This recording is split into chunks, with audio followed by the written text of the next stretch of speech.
Summer's heating up, and that means hitting the big screen for this year's biggest blockbusters. Spider-Man is swinging into theaters this weekend to battle the villainous Vulture, but this season there's something for everyone. Matt Singer is the managing editor of ScreenCrush.com. Matt, welcome. Hi.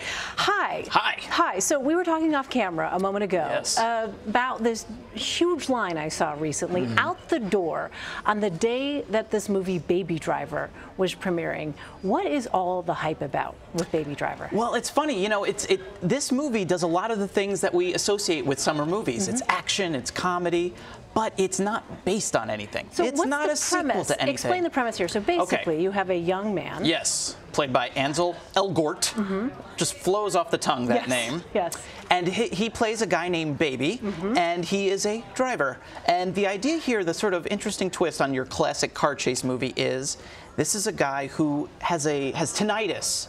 And to drown it out, he listens to music. And so the whole movie, the car chases, the action, it's all cut very carefully to music. Has this great soundtrack. Edgar Wright is the director, the guy who made Shaun of the Dead and Hot Fuzz. So a great director with a lot of style and great taste. And so it's just this super fun kind of comedy crime movie with an incredible soundtrack. And yeah, the big appeal here is that it's just, you know, it's the stuff people want from summer movies, but I think Hollywood has kind of gotten away from in a lot of ways. Oh, we can't just have car chases. Can the cars transform? Can they be robot cars? That kind of thing. And this is just simple. It's like simple pleasures. It shouldn't be this hard, but it seems to be a lot of the time. And I saw the trailer. So you have Kevin Spacey, you have John Hamm, you have Jamie Foxx. I mean, cast. It looks like a lot of fun. It is a lot of fun. It is. It's a great cast.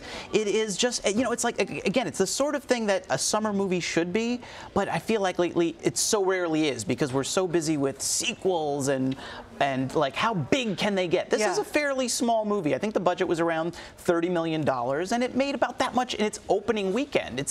It is from an ambition standpoint, it's a little bit smaller, but I think it delivers exactly what you want it to be. Okay, so that's going to be at the top of my list then. All right, another huge release this month, Christopher Nolan's next film, Dunkirk. I mean, talk about switching gears here. What can you tell us about that? This one is going to be a little bigger, a little more serious. It's a war film. It is about this real event that happened during World War II. And to me, what makes this movie exciting more than anything else about it is the new Christopher Nolan movie.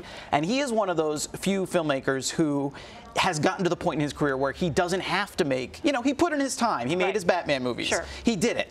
And now he can be like, well, I want $100, $200 million and I want to make a really intense war movie. And there's not a lot of people who can get that made. He is one of the few. And this, from what I've heard, very early word, this is a super intense, epic war movie. It was shot on film. Christopher Nolan is a real old school throwback kind of guy. He still likes to shoot on film, and they're showing it in 70 millimeters. So if you're lucky enough around the country, you can see this movie really big. So this is an event. You know, if you can see it in a theater, if you can see it on film, this is one to do that with. Okay, let's talk about the more fantastical Fifth Element director Luc Besson is releasing his next movie, Valerian. So what can you tell us about that? It is not about a route.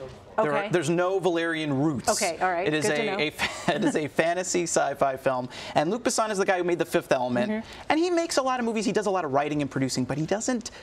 You know, it's really been like 20 years since he made a that was a long time ago. It was a long time ago. We only get one of these crazy Luc Besson fantasy movies every 20 years or so, so you kind of have to, you know, relish them when they're here. And again, this is, you know, it is based on a comic book. It's a French comic book series, but you know, just looking at these images here, you can see this is not your typical comic book movie. It is big, it's bold, it's brash. It's a Luc Besson crazy science fiction movie, and to me, again, that's the appeal. It's like, yeah, if I want to see, okay, Spider-Man's great, Wonder Woman's great, but here is a filmmaker who's like, I'm gonna throw crazy monsters in 1,000 planets. This is my vision. Yes, this is my vision. There's not enough filmmakers getting to make their vision.